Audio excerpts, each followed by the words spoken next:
You ever been told that you're going to have 5,000 people for dinner? Probably not.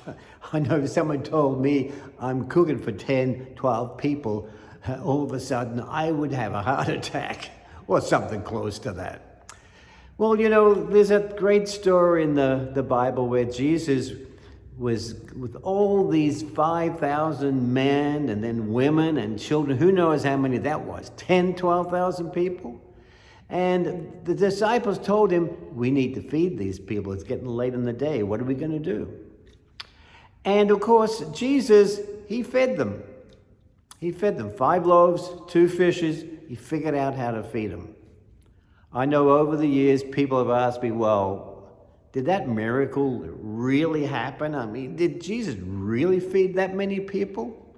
I always have to answer, we know if Jesus was the Son of God, what's 5, 10, 15,000 people? I mean, if you could create the universe, you're not going to be stumped by 5,000 people wanting a little snack for dinner, are you? But I tell you, the real miracle would be if 5,000 people, along with the disciples and along with Jesus, shared everything they had, and then they fed everybody present. Now, wouldn't that be a miracle? I mean, sometimes working with people is like trying to herd cats. Everybody's got their own little favorite corner. But you see, here's the key. Jesus really cared about the people. It's really the issue of caring about yourself and caring about those who are around you. It's no big trick or secret, but it's fascinating how we just don't seem to see that. There's too much emphasis these days in religion on getting our lives straight, in shape, and in order. I know you hear it. Be baptized, get rid of all your sins, start over.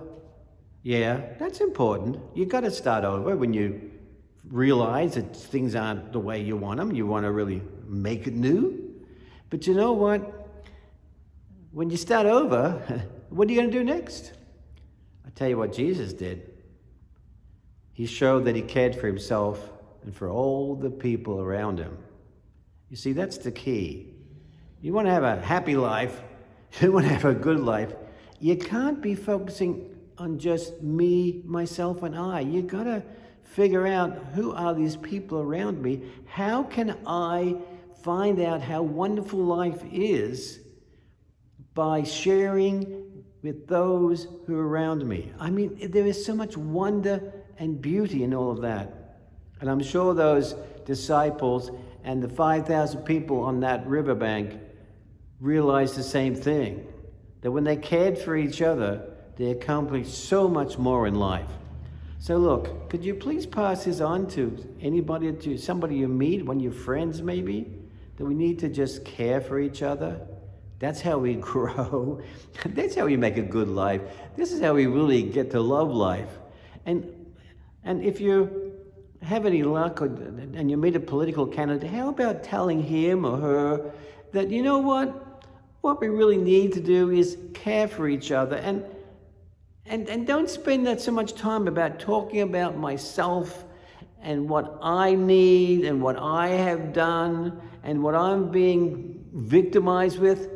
Tell them we need to hear how we can care for each other and build this great world around us. Well, I tell you, Jesus fed 5,000 people and more because he cared. And I know you care. And I know you care about yourself. You need to care about your children, your parents, friends, and all those people you don't know that live near you. And I tell you what, if you do, you're going to feed 5,000 people before you know it. Have a great week.